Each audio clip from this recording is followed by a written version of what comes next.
اینکه باشگاهی زدی و داری کلاس‌های آموزشی میذاری برای هر رشته ورزشی مهم نیستش.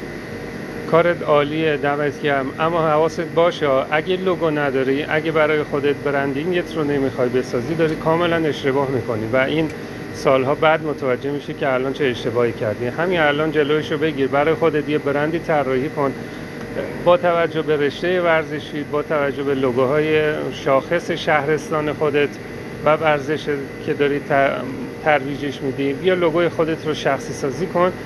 از اون لوگو میتونه تو همه جوایز و هدایایی که به دانش آموزات، به هنرجویات، به هنر آموزات، به همه اون شاگردات داری میدی، میتونی بهشون اجرا کنی و روی کارا پیاده کنی و کاملا شخصی سازی بشه، برند خودت رو در واقع تبلیغ کنی. از اون طرف وفادارات و اون کسانی که طرفدار لوگو و باشگاه تو هستن خیلی راحت با حمایت از این لوگو و طرح میتونن ارادت خودشون رو به باشگاه تو نشون بدن و وفاداریشون رو به این صورت ثابت کنن و کار خیلی قشنگی هم میشه، ماندگار و یادگار براتون خواهد ماند.